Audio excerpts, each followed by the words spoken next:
Bapak Ibu saudara-saudara yang dikasihi Yesus Kristus, kalau kita ditanya apa itu yang namanya resiko? Apa resiko? Kita secara umum akan mengatakan bahwa resiko itu adalah sesuatu yang berpotensi negatif terjadi dalam kehidupan kita. Resiko adalah sesuatu potensi di mana kita dapat mengalami kerugian. Resiko berarti adalah sesuatu yang berpotensi membawa kita kepada sebuah persoalan atau sebuah permasalahan yang mungkin kita tidak akan tahu bagaimana kita menyelesaikan atau bagaimana akhir dari akibat resiko itu. Nah Bapak Ibu Saudara, kalau kita ditanya kira-kira dalam kehidupan kita ini apakah mungkin kita lepas dari resiko? Mungkin nggak kira-kira? Nggak mungkin, betul ya? Dalam kehidupan kita apapun yang kita lakukan, pasti ada resiko di dalamnya. Mari kita lihat hal yang sederhana, misalnya dari permainan. Bapak Ibu Saudara, kalau kita perhatikan, ya, di taman hiburan, kalau kita ada permainan misalnya roller coaster, itu kira-kira beresiko nggak? Beresiko ya, tapi kok kenapa banyak orang mau antri naik roller coaster?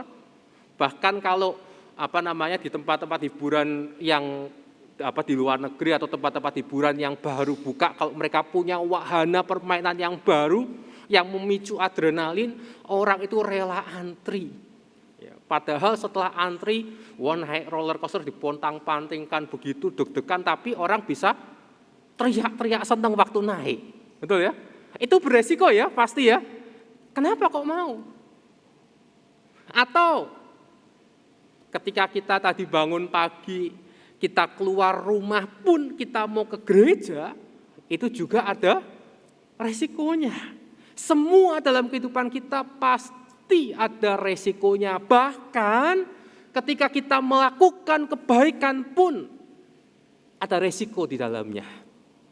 Sesuai dengan tema kita yang mengatakan mengasihi itu beresiko. Lantas apa resiko dari kita mengasihi? Bagaimana kita dapat memanage atau kita dapat mengatur resiko kita ketika kita mengasihi itu sehingga tidak membuat kita surut, membuat kita berhenti untuk mengasihi. Kita akan belajar dari pengalaman Petrus ketika ia diutus Tuhan untuk berjumpa dengan Kornelius. Singkatnya, Bapak Ibu Saudara, sesuai dengan yang kita baca tadi, dan kalau kita mau baca lengkap, itu ada di satu pasal sebelumnya, Kisah Para Rasul pasal 10, dikatakan Petrus suatu kali ketika dia berdoa, dia naik ke tingkat rumah yang atas, kemudian dia mendapat penglihatan, ada kain yang terbentang di hadapannya. Di situ ada binatang-binatang yang haram dan tidak tahir menurut tradisi Yahudi. Dan Petrus mendapat perintah untuk menyembelih dan makan binatang itu. Petrus tidak mau, tetapi dia mendengar suara Tuhan 3 kali mengatakan, ambillah apa yang dinyatakan halal oleh Tuhan, tidak boleh dinyatakan haram oleh manusia.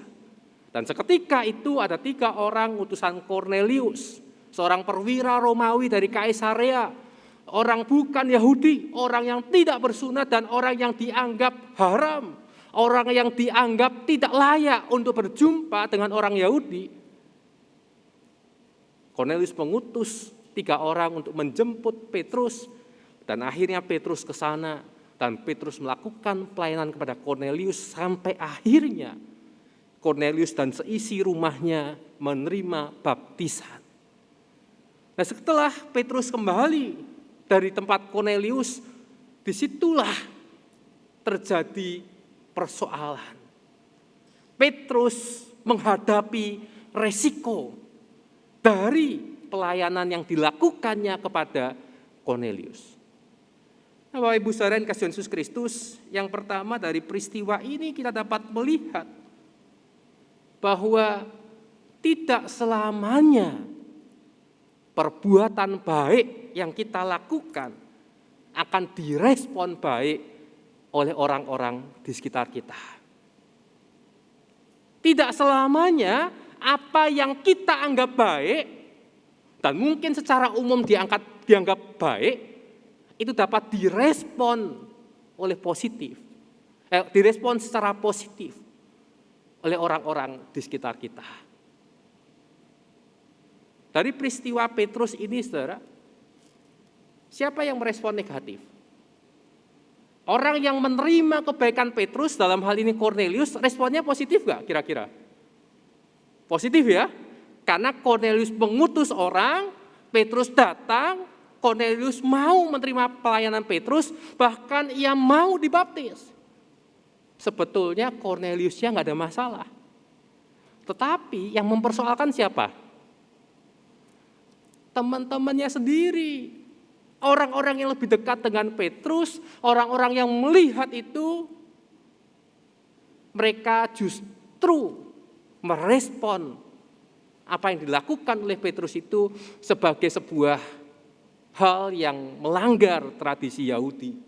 Karena Petrus, kalau kita baca tadi, saudara, yang dipersoalkan apakah membaptisnya?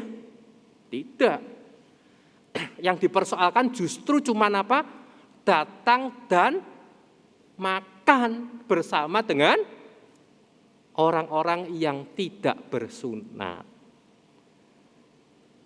Nah, Bapak Ibu Saudara, kira-kira kalau kita lihat dalam peristiwa atau dalam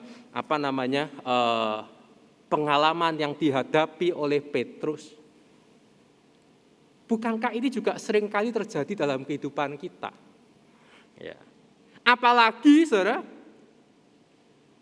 budaya orang Indonesia itu seringkali kalau lihat suatu peristiwa, ya misalnya suatu peristiwa terjadi 1 jam, itu kadangkala yang membuat rame itu bukan 1 jamnya.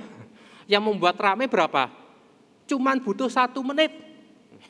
Oleh karena itu Instagram dan TikTok videonya cukup 1 menit itu bisa menghebohkan, saudara. Betul ya? Ya, saya tidak mengatakan benar atau salah, saya tidak mau menghakimi dan tidak mau berkomentar, tapi beberapa hari ini, saudara, saya itu sering dapat video TikTok dari seorang pendeta yang terkenal, gitu ya, sedang makan dengan seorang ustadz, gitu ya. Ustadznya ngasih garang asem, pendetanya ngasih apa? Anggur. Salah nggak, saudara, kira-kira? Ya, saya nggak mau komentar, saudara, dan jangan berkomentar. Awalnya mungkin makan biasa, saudara. Ya, tapi karena stigma orang, image orang terhadap orang-orang yang ada di video itu, sudah ada image yang macam-macam sehingga akibatnya apa? Sudah langsung menghakimi, langsung dinyatakan salah dan langsung, pokoknya nggak benar, gitu ya. Nah kadang-kadang kan orang Indonesia begitu loh, peristiwa yang 1 jam bisa heboh cuman gara-gara 1 menit. Betul ya? Nah, contoh yang lain, saudara. Misalnya, apa reaksi saudara kalau mendengar tetangga saudara ada piring pecah? Biar. Ya. Gimana, saudara? Lagi ribut mbek bojone. Ya. Uncal-uncalan piring. Lagi ribut dengan suami atau istrinya, lempar-lemparan piring. Padahal apa, saudara? Anaknya nggak sengaja jatuh piringnya. Tapi kita seringkali ya, merespon sesuatu yang heboh, gitu, sesuatu yang kelihatan rame dan kita senang. Membuat kisah-kisah, membuat cerita-cerita yang heboh di dalamnya. Nah, saudara, ada sebuah cerita, ya, suatu kali ada seorang ayah ngajak anaknya ke pasar. Tapi bukan saya, saudara ya. Seorang ayah ngajak anaknya ke pasar, ceritanya ayahnya ini punya seekor keledai yang sudah dirawat, sudah besar, sudah waktunya dijual, saudara. Nah, pagi-pagi betul dia berangkat bersama dengan anaknya. Dia berangkat bersama dengan anaknya, mereka berdua berjalan dan keledainya dituntun, saudara. Tengah jalan, Ada orang ngomong begini, oh dasar bapak sama anak tuh kok ora pinter. Ya, saya nggak ngomong bodoh, saudara. Ora pinter, nggak pinter. Kenapa? Lah wong bawa keledai kok dituntun. Yang namanya keledai itu harusnya apa? Dinaikin, ditunggangi. Lah ini kok bawa keledai, 2 orang nuntun keledai. Ora pinter tenan niku. Terus karena mendengar itu, saudara, akhirnya bapaknya ngomong, wes kamu aja yang naik. Kamu kan anak masih kecil, nanti capek kalau jalan jauh. Akhirnya apa, saudara? Anaknya naik di atas keledainya, bapaknya apa? Jalan di pinggir keledainya. Tuntun. Di jalan ngomong, saudara, ada orang ngomong, oh dasar anak enggak berbakti, enggak kasihan sama orang tua. Orang tuanya suruh nuntun keledai, anaknya enak-enakan naik keledai. Akhirnya gimana, saudara? Bertukar posisi. Ya. Bapaknya yang naik keledai, anaknya yang nuntun keledai. Jalan, saudara. Jalan. Belum sampai pasar ada orang komentar lagi, saudara. Dasar bapak nggak tahu diri. Ya. Anak yang masih kecil kok disuruh jalan, dia enak-enakan di atas keledai. Akhirnya mereka bingung, saudara. Saking bingungnya, akhirnya dilakukan apa, saudara? Kok tadi berdua nuntun keledai, kemudian anaknya di atas keledai, bapaknya di bawah. Sekarang bertukar, bapaknya naik keledai, anaknya di bawah. Terus yang dilakukan apa, saudara? Dua-dua manggul keledai, saudara. Akhirnya apa? Orang ngomong, memang pancen goblok gitu ya. Bukan lagi orang pinter, saudara ya. Pancen goblok, keledai kok malah dipanggul. Saudara, cerita ini cerita yang sederhana yang ingin mengatakan apa, saudara? Apapun yang kita lakukan, pasti orang akan berkomentar. Betul? Siapapun kita. Cuman ya tergantung jabatannya, saudara. Gitu ya. Kalau jemaat telat kebaktian lumrah, saudara. Penatua telat kebaktian dirasani. Lek pendeta ini telat, gimana, saudara? Ora dirasani, cuman dibahas di PMJ, saudara. Tergantung jabatannya, betul ya? Tapi apapun yang saudara lakukan, pasti orang akan berkomentar. Dan kalau kita mengikuti komentar orang, pada akhirnya kita jatuh pada kekonyolan. Kita mengikuti kata orang sehingga kita kehilangan keotentikan diri kita. Kita mengikuti omongan orang, kadang-kala kita justru kehilangan jati diri kita. Oleh karena itu yang kedua, ketika Petrus mendapat penglihatan itu dan dia sudah yakin bahwa Tuhan yang mengutus Petrus, Petrus melakukan pelayanan kepada Kornelius. Sehingga yang kedua yang kita bisa pelajari adalah kita tidak boleh berhenti untuk mengasihi sesama kita meskipun ada respon negatif. Kita tidak boleh berhenti melakukan kebaikan-kebaikan dan yang kita sudah yakini yang kita lakukan itu sesuai dengan firman Tuhan. Itu tidak boleh menghambat kita. Apa yang dikatakan orang-orang komentar, orang-orang tidak boleh menghambat kita untuk melakukan kebaikan-kebaikan yang Tuhan kehendaki dalam kehidupan kita. Saudara, dalam prinsip mengasihi atau dalam prinsip kehidupan secara umum, ada hal-hal yang bisa kita kendalikan dan ada hal yang tidak bisa kita kendalikan. Maksudnya apa? Dalam kehidupan ini ada hal-hal yang ada di dalam diri kita dan ada hal yang di luar atau di sekitar diri kita. Nah, sekarang pertanyaannya adalah mana yang bisa kita kendalikan? Diri kita atau yang di luar diri kita? Mana yang bisa kita kendalikan, saudara? Yang mana? Dalam diri atau yang di luar? Dalam diri kita ya. Setuju ya? Namun biasanya yang kita pusingkan yang mana, saudara? Yang di dalam diri atau yang di luar diri kita? keluar diri kita. Seringkali yang menjadi beban kita, yang menjadi pergumulan kita, menjadi pertimbangan itu adalah apa kata orang. Kita berusaha untuk mengubah hal-hal yang tidak bisa kita kendalikan, sehingga kita lupa pada hal yang lebih mendasar, yaitu pada apa yang bisa kita kendalikan, yaitu diri kita. Saya ambil contoh, saudara, ya.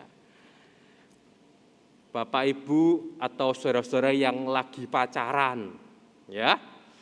Dulu waktu jatuh cinta pada pasangannya, itu mempedulikan kata orang nggak kira-kira? Mempedulikan kata orang nggak kira-kira waktu jatuh cinta? Hah? Nah, bapak-bapak waktu jatuh cinta pada istrinya, ya, waktu mau menyatakan cinta, yakin diterima apa enggak? Ayo, saya tanya, gitu ya. Gampangannya begini, saudara, ya. Kalau Pendeta Yohanes Putra Pratama itu ganteng enggak, saudara? Ayo. Dibanding siapa, Pak? Gitu ya. Saya enggak berani pakai bandingannya Pendeta Setiadi, enggak berani, saudara. Ya. Jadi Pak Yohanes bandingannya mungkin dengan saya, gitu ya.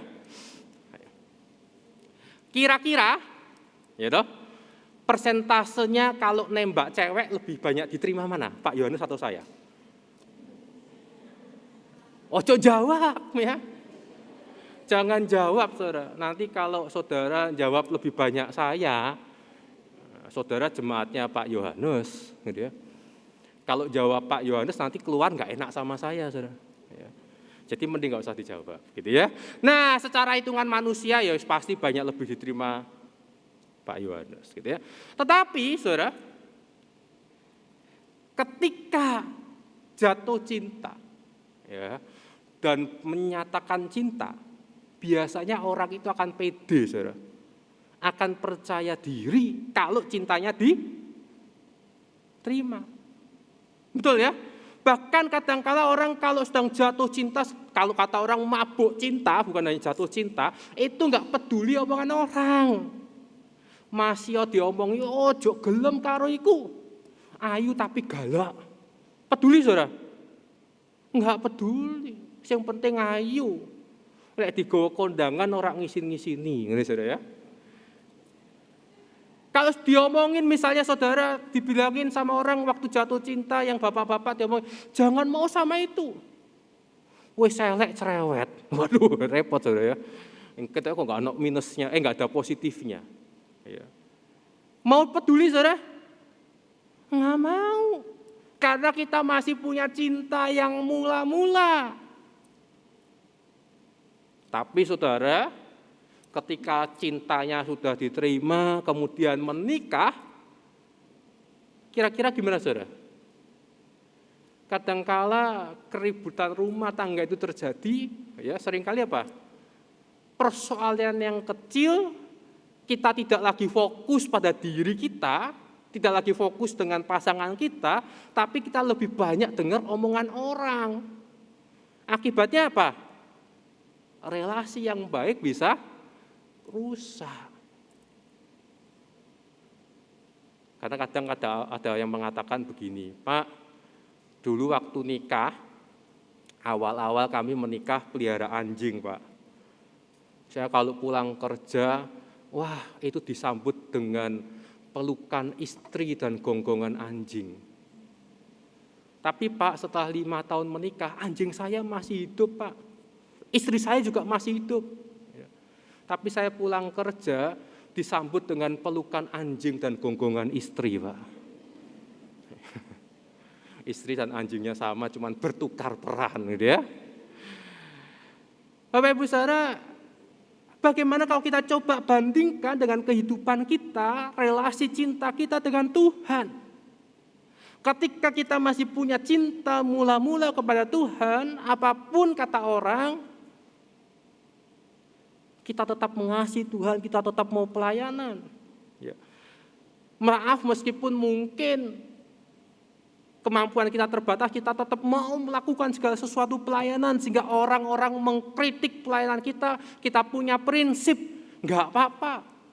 Saya tetap mau melayani Tuhan meskipun orang memberikan komentar-komentar yang negatif terhadap pelayanan saya. Tapi ketika kita kehilangan cinta yang mula-mula dari Tuhan kepada Tuhan, akibatnya apa? Omongan orang sedikit pun akhirnya membuat kita tidak melayani Tuhan. Membuat kita undur dari pelayanan kepada Tuhan. Oleh karena itu yang kedua, mari kita ingat bahwa tetaplah mengasihi. Tetaplah kita menyatakan kasih meskipun ada respon-respon yang negatif. Dan yang ketiga, saudara, ketika Petrus mempertanggungjawabkan pelayanan kepada Kornelius, ia mempertanggungjawabkan itu kepada rasul-rasul, pada orang-orang Yahudi di Yerusalem. Kita lihat di situ, ketika Petrus menceritakan pengalamannya, dia bersaksi. Ternyata ini yang harus kita imani. Dan kita lihat dari apa yang dialami oleh Petrus. Yang ketiga yaitu Tuhan akan menyempurnakan tindakan kasih kita. Tugas Petrus pada waktu itu adalah menyatakan kasih kepada Kornelius. Dia sudah menyaksikannya dan dia menceritakan kepada orang-orang di Yerusalem. Dan selanjutnya Tuhan yang menyempurnakan. Hanya kuasa Tuhanlah yang pada akhirnya membuat orang-orang yang mendengar kesaksian Petrus itu menjadi takjub dan mengakui pelayanan Petrus itu. Petrus tidak butuh pengakuan dari sesamanya.